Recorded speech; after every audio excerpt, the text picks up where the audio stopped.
Welcome to Municipals or Foes, at the crossroads of seriousness and silliness, a look at small town politics in rural Oklahoma. We're just two city council members discussing if your municipality is really your friend or foe. I'm Lauren Fuller, along with my co host Mike Similescu, and today we have a special guest, Oklahoma Senator David Bullard, with us. Welcome to the show, David. Welcome, Yeah, thanks for David. having me on, guys. Appreciate it very much. David, tell us a little bit about yourself. I mean, you're an Oklahoma State Senator, but how did you get here? Lots of prayer. So this was not on my horizon in any shape, fashion, or form. I was teaching school. I had just finished a master's degree in administration and was working on figuring my next step was going to be to become a principal and just start working my way up through admin in schools. But I had also been teaching and speaking a lot on the Constitution because in my time, in my 15 years of teaching, I had discovered things that I was not taught in college. As a matter of fact, it was the exact opposite of what I'd been taught in college. That our Constitution was secular document. God and the Bible had nothing to do with it, and all the other nonsense.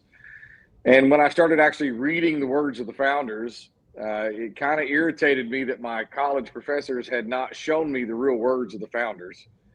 And so I actually started teaching and digging in and researching on our Christian and constitutional heritage. Where did they get the ideas for the Constitution and where did all this come from and how did it work?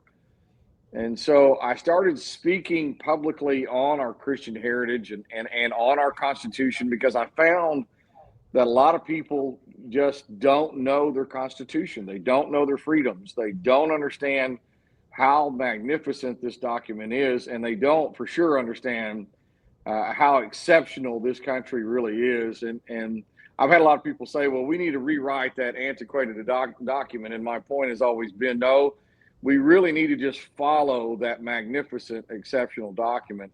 And so I spent 4, 5, 6 years speaking publicly on the Constitution and created a curriculum on it and really started teaching people about what their Constitution actually says. Well, in the midst of all that, I got clever and I would take notes to the bottom of their chairs before everybody got in there. And those, I would write the hand notes and just say, God's called you to do more for your country and just various things.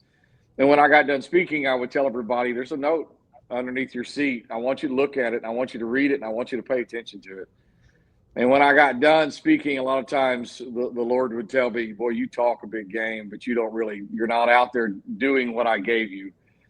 And so through a lot of prayer, we just Amber and I decided it was time for me to use what God had given me to start working and fighting for freedom and fighting for the Constitution. And so ran 7 years ago now, and I'm coming up on the end of my second term and getting ready to start on my third. So that's kind of a little bit of a backlog of how I got where I am. Very interesting. Now, were you this Durant High School? Is that where you were teaching at the time, or a different place? No, I actually did not end up teaching. I when I first graduated, I graduated from Southeastern with the bachelor's in education, social studies education, and graduated in December. Nobody's hiring for education jobs in December, and nobody wants to. But Durant had a coach that had quit, and he taught Oklahoma history. And I can tell you, I have had both Texas and Oklahoma history. Oklahoma has the cooler history. It's really, really, really, really. Anytime you have somebody in history in Oklahoma called the hanging judge, you've got a pretty cool history. And so I ate that up. I love teaching it. I love the age group. I was teaching that to sophomores, good group of kids.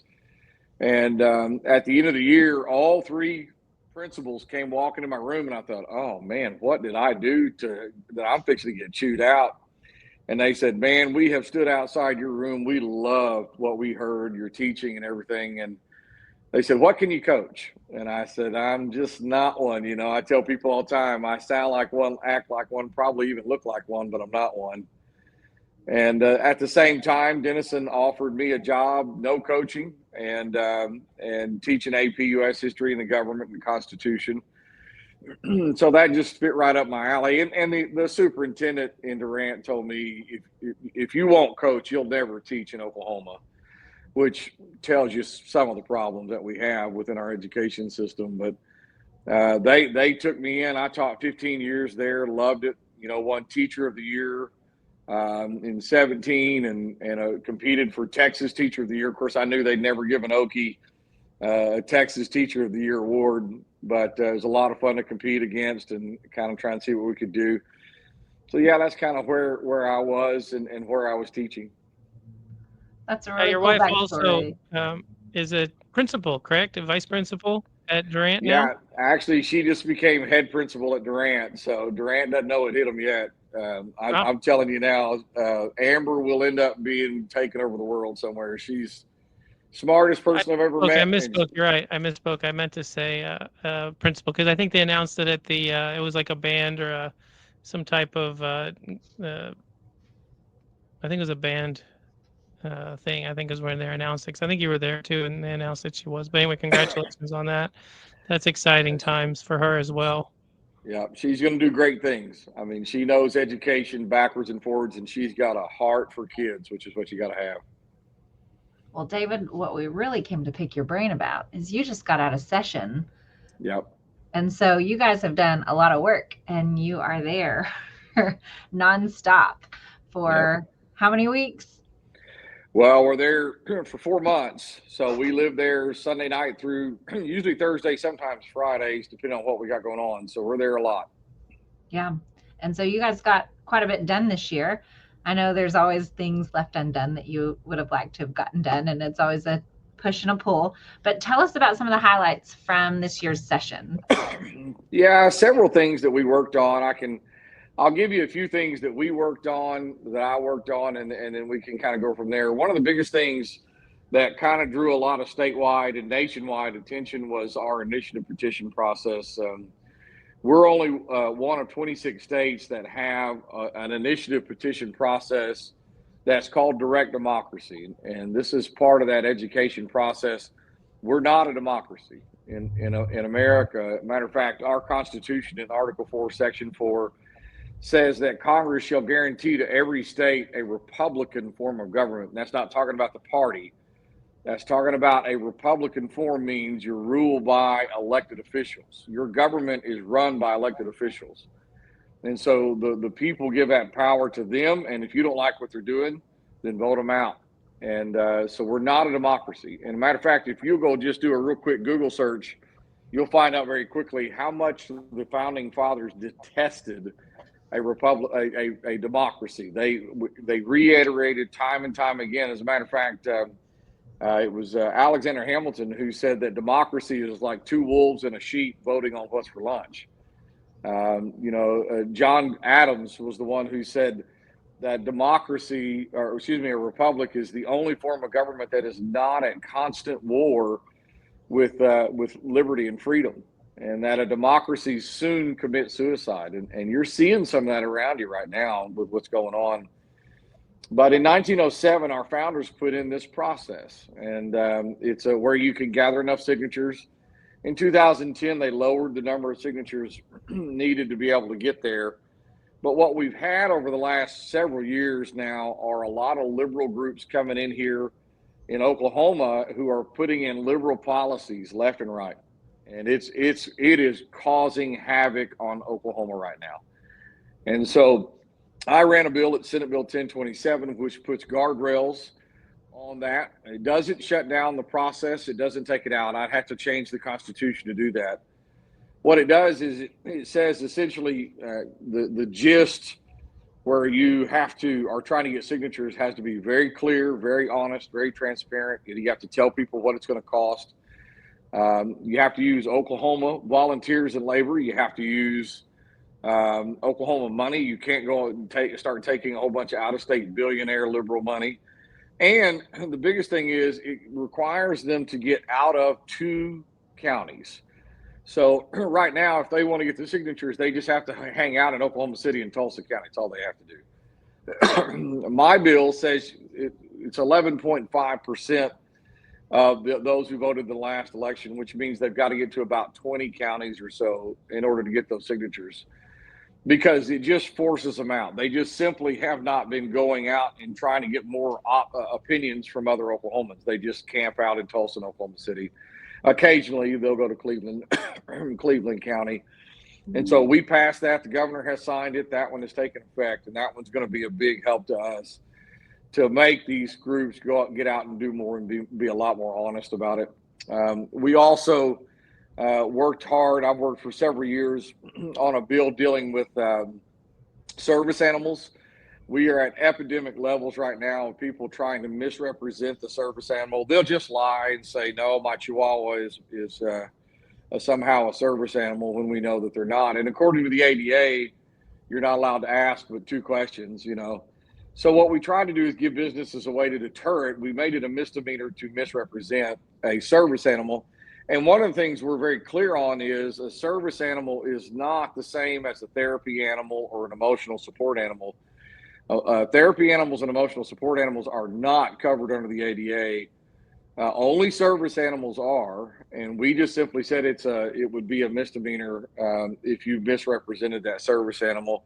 And a lot of that's just to give businesses cover to be able to stop some of the people that are out there who are trying to misrepresent it and just bring their dog into their store. So it'll be a big help. A lot of business people supported me in that one and kept working from there. One of the bigger pieces of legislation we passed this year was on taxes. We did a lot of tax reform this year. Of course, I ran a bill on property taxes to completely trade out property tax for consumption tax. In my understanding of the Constitution, a property tax is holistically unconstitutional. The Fifth Amendment to the U.S. Constitution says that you have the right to not be deprived of your life or liberty or your property without due process of law. If you pay taxes on your property, you don't own your property. And so we worked hard and are going to continue to work. We're doing a lot of interim studies this year on property tax reform, because if you've watched and paid attention, what's happened to your property taxes? They have been steadily going up and quickly over time. And what happens is people who used to be able to barely afford property, guess what? They can't afford property anymore. We have to reform property tax. And I'm very big on a fair tax. That is part of the Republican platform, but that's part of my belief as well. I think the more you spend, the more you ought to pay in taxes. But then to punish people because they work or punish people because they own property is just not appropriate. One thing we did get this year that was really big is a pathway to zero on income tax. So the way that we worked it was for every $400 million in excess cash. I'm not talking about money that we bring in. We're talking about money that we bring in over and above the budget that we set. For every $400 million of excess cash, an automatic quarter point tax cut kicks in on income tax. And it does that until we reach zero, because it's the same way. I mean, we should not be punishing people because they work. People ought to pay taxes on what they consume. And so I'm very, very big on a consumption tax. Everything passed. This year, we even did another quarter point on top of that automatically. So we've got a quarter point tax cut coming in. Plus, we had eliminated the bottom 3 brackets within our income tax structure just to simplify it all out. So there's only, I believe, two different brackets left now. So those were big. One other really big one that we've run into, and y'all don't have to deal a whole lot with it on the municipal level, that we have to deal with on the state level are agencies, because our agencies have become that 4th branch of government that everybody seems to hate, and rightfully so, because the agencies run these rules and these rules mess everything up. We ran into this with daycares. I mean, they literally put in a rule last year, or tried to put in a rule that would have put most of our daycares out of business in the state of Oklahoma. And so we started getting phone calls and about what's going on with this, what are they doing, and come to find out, they just threw a rule in there. They didn't run it through the legislature. They didn't do any of these things. And so we started putting pressure on them to withdraw that rule, and sure enough, they did. But that's agencies for you. They try and run your life without passing a single law. And so one of the ways we did that is we passed what's called the REINS Act. Anything that spends, I think, more than, or would cost more than $1 million, has to come through the governor. We passed another one that was Chevron deference. I'm not sure if y'all are familiar with that case, but it essentially says that they don't have the lawmaking ability within their agency. And so what we did was we said every 5 years, every single rule that has ever been passed by any agency, we have to vote on it. And right now, what's really odd about our agencies is if we take no action in the Senate or the House, those rules become automatically put in place. So no action is action, and that's just wrong. We ought to have to either approve or disapprove. And so one of the other reforms we did to our agencies was we said, listen, you're going to every single rule has to be approved or disapproved by the governor, and it's up to the legislature to actually send that to the governor, because we're talking about something that has a big effect on people's lives. So those were probably some of the bigger ones that we passed this year. I got really close on a bill that would have made gold transactional, which was a really, really, really cool concept. There's 4 states that have already passed this now: Arkansas, Florida, Texas, which I just can't stand the fact that Texas beat us to the punch on this one, and Missouri. So we're going to get it next year. I'm going to fight hard to get that one next year. So we've got a lot of good concepts out there. We'll see what happens. So let's go back a few of those. You said a lot in a short time. Let's go back. I want to go back, talk about I know we focus on municipal matters. I want to talk about the tax stuff as well. But on the initiative reform, give us some examples of some outside groups that come in over the last few years and ran ballot initiatives or constitutional amendments, right? Because there's different options, correct? Right. Does that affect both? Because one's a state question, right, and one's a constitutional amendment, and there's different types of criteria, I guess. Does this affect both of those? Well, yes, it affects both of them. You're close on it. One is if they decide to put it in the Constitution. That requires twice as many signatures. If they just choose to amend statute, that requires a smaller amount. So what I said earlier about 11.5%, in no more than they can have no more than 11.5% signatures gathered in one county from the last gubernatorial election. That's if they're putting it in statute. It's 20.8% if it's they're putting it in the Constitution. So several examples we've run into: medical marijuana, which has been a huge problem in Oklahoma because the way it's written, it's not medical. And I think a lot of people kind of got sold on a bill of goods on the medical marijuana. And you've seen a lot of evidence of that in recreational marijuana. But, I taught for 15 years. I never once looked at one of my kids and said, that kid would be a whole lot better off if his parents had smoked a lot more marijuana. And so I've always been opposed to it. They've actually won me over on some of the medical aspects of it. But if we're going to have it medical, it needs to be medical. Right now, the way that it's written, it's recreational, but it has the protection of insulin. And so we've looked at that. That one they put in the statute. So we can amend that, and we have amended that and changed that over time. We've put packaging requirements and seed to sale and all kinds of tracking on it just to kind of get a handle on it. A lot of people have said, they sold this. A lot of people said, well, medical marijuana is how you fix your road problems. Well, it's the same problem that we run into. You remember they said the lottery is how you fix your schools. And the reality is you're not getting any revenue hardly off the lottery. It's too expensive to run. Medical marijuana is the same way. It's just way, way too expensive to police and track and monitor and regulate. You're not seeing hardly that much revenue. Supposed to go to treatment programs and things. I don't even think it's supposed to go towards what you're talking about either. Yeah, the cities, the municipalities, you guys have probably seen more revenue. The state, because we have to police it, we have to regulate it, and it's extremely expensive. So we're not going to, from a state level, see anything from it. Municipalities, y'all maybe can answer that question better than I have about how much revenue you've seen come off of. I mean, there's 500 dispensaries in Durant, Oklahoma. So I don't think we get, honestly, from that unless there's some sales tax. I don't think we get anything else from it. Yeah, it would be sales tax. And I would imagine y'all are getting some revenue off that sales tax. There is some, sure. Yeah. But the other question you have to ask is what's happened to, because one of the things we knew was going to happen with medical marijuana was the cartels come in. We knew that the out of work percentage would go up. That's happened in every single state. The workforce participation went way down.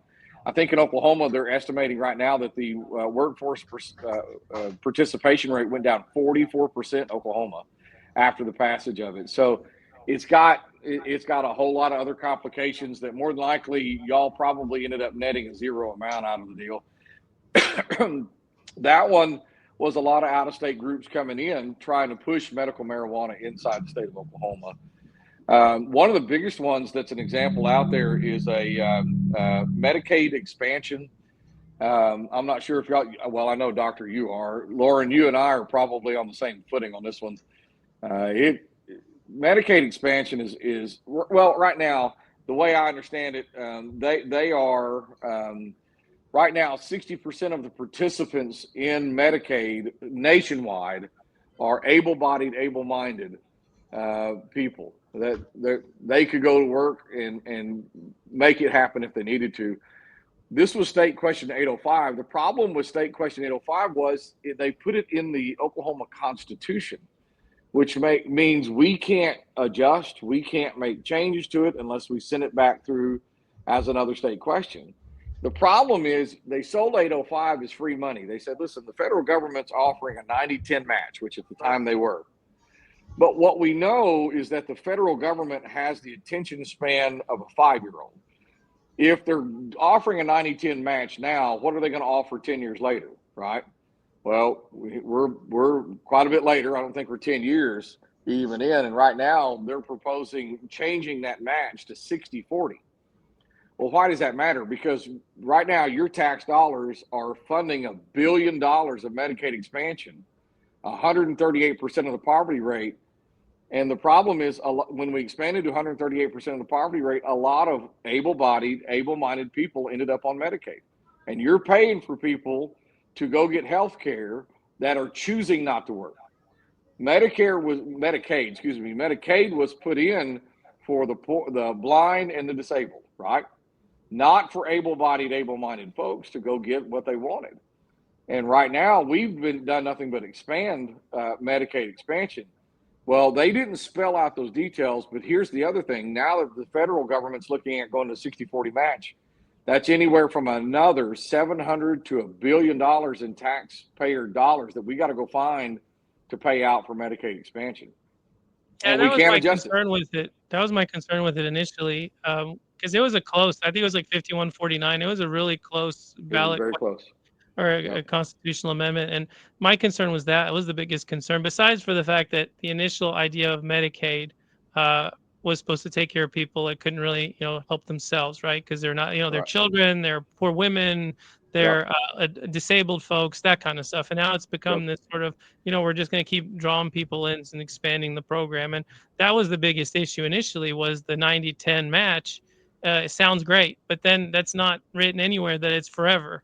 And then you put it in the Constitution, and then all of a sudden you're on the hook for it. And as we know now, from a standpoint, with the federal government, they're talking about cuts there. I mean, who knows what they're going to do or whatnot, but the state's going to be on the hook for that, based on the fact that you can't really adjust that because it is a constitutional question. That type of stuff, when it comes to budgetary stuff, that should be left out, because they need to have some leeway to adjust for problems, or issues, or things like that. So that was a concern. Like I said, I was against that expansion for that reason.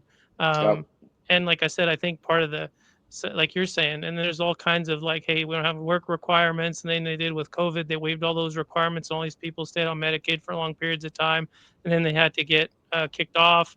Just all this other stuff. So, but anyway, that's kind of not our scope here. But I agree with you on that. That was maybe a mistake looking at it from a monetary standpoint over the next few years.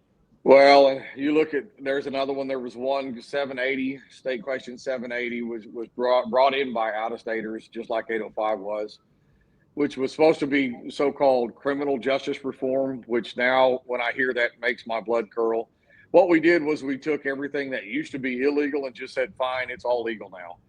So marijuana has inundated your schools because they have to have a trunk full of it. Theft has skyrocketed. Drug use is around. Everything that used to be a felony is now a misdemeanor in a lot of those cases. And how has it helped my state? I think that's the biggest point we always need to bring up. You know, what has medical marijuana really helped our state? The answer is no, it hasn't. Has criminal justice reform, has it helped our state? No. I would challenge you to ask how. You know, did Medicaid expansion really help our state? No, it made us tax our people more, or at least spend money more on able-bodied people. And there's a lot of things coming down the pike. There's one that's already got the signatures.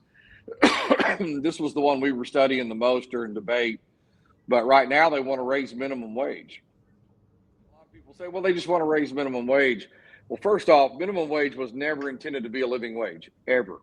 It was just supposed to be a baseline for unskilled labor to have a baseline of work. But if you are a business owner and we go from $7.25 or whatever it is now up to $15, $17, $18, and you're a business owner, Lauren, you're used to be one as well, you're going to have to just adjust the prices. So what's it going to do to prices?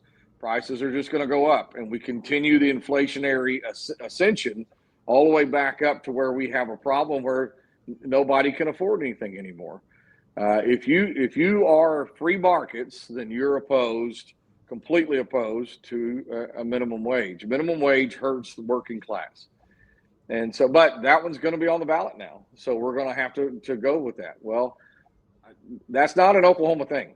Right now, there's a big petition going around this. They're trying to gather signatures on it, on open primaries. They're so-called what they're calling open primaries. They're not open primaries. They're a blanket primary.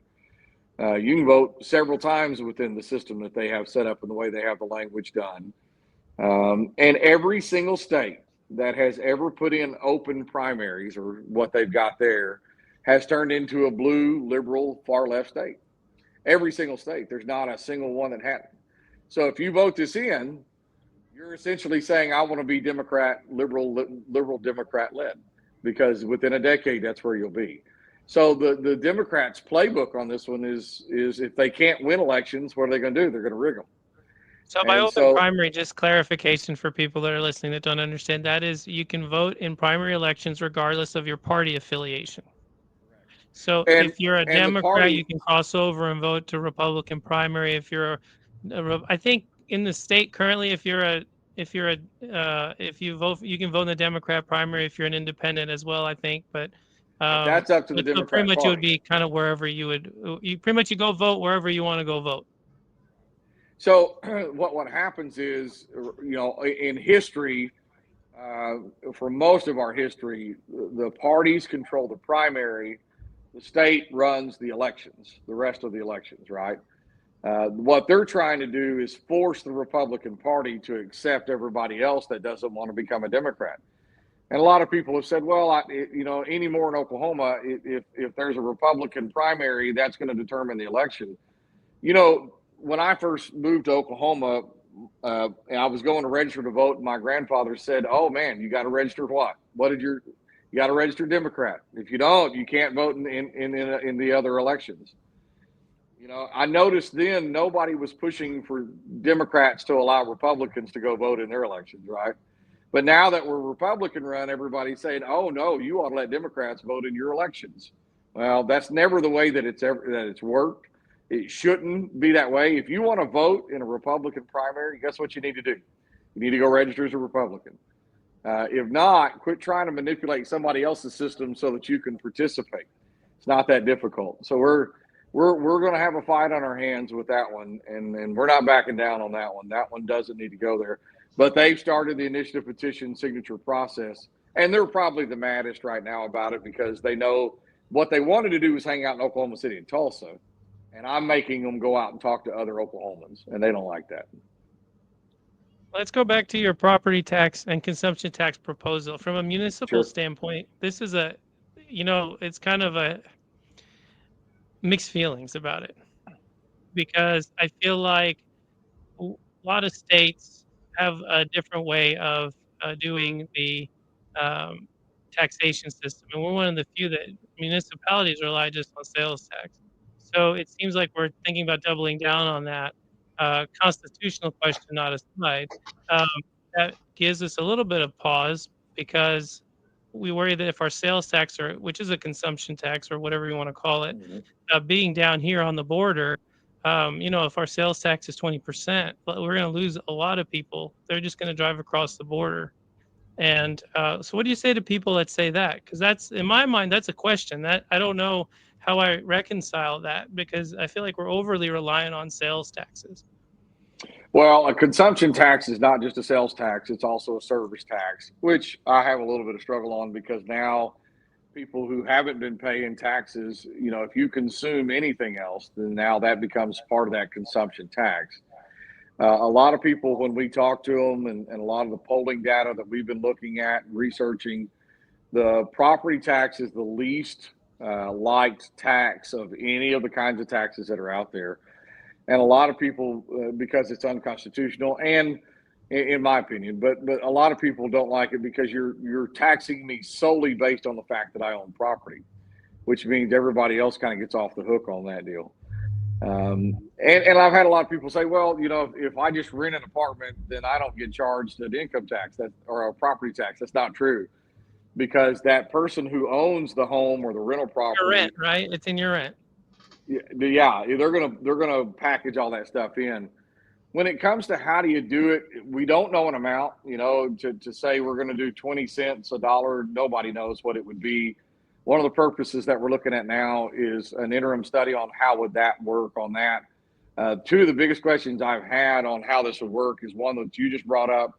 The second one is on how bonding would work for your schools, because they rely heavily on bonding through property taxes. Now, the problem is they also allow people who don't own property to vote in those bond elections, which is very interesting.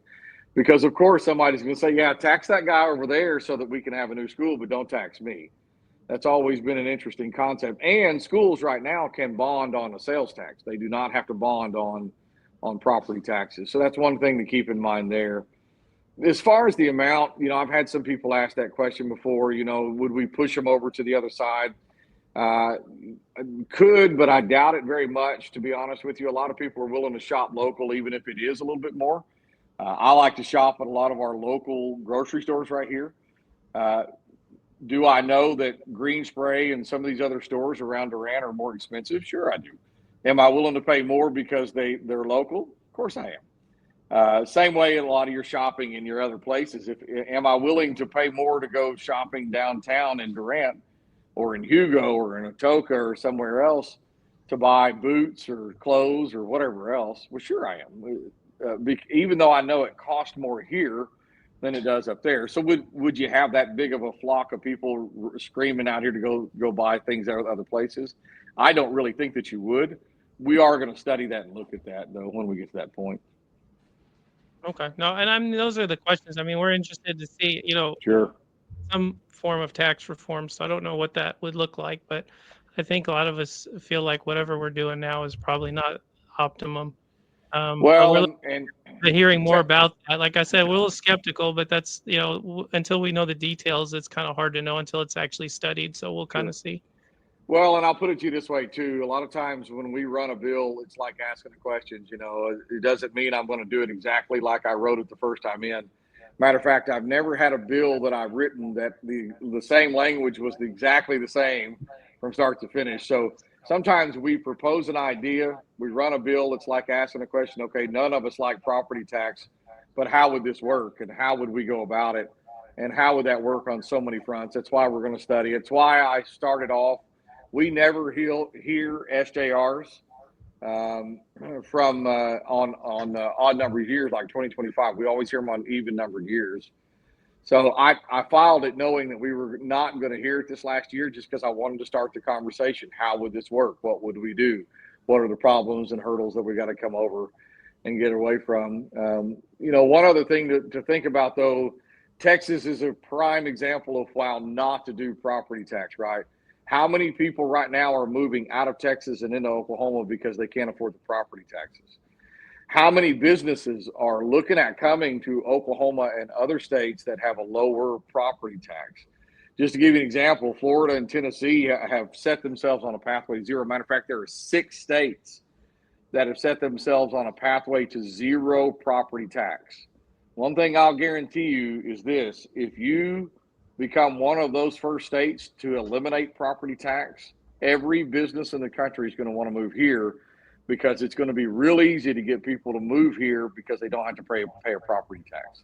That's a really big deal. If you want economic growth, the greatest economic stimulant of growth is a tax cut. And one of the best ones we could get rid of would be property tax. Now, is that yank the rug out from under it and let's just hope for the best? I don't think it is. Is it a gradual removal of it and replacement with a consumption tax? That's probably a little bit closer to how we do it. I think one of the things that we realized is that we're going to have to move it out of the Constitution and into statute so that we can tinker with it from a statutory level and not keep running a state question to do it. One of the things we've looked at is eliminating property tax for retired folks, we've actually tinkered with the idea of 62 years old or older. If your property is paid off, then you would not pay taxes at all. That would be a good start for us to get going on, and then start working it down from there. But there's 6 other states that are doing this and are almost to zero now. I have a hard time believing we can't get it done if other states are already doing it. All right.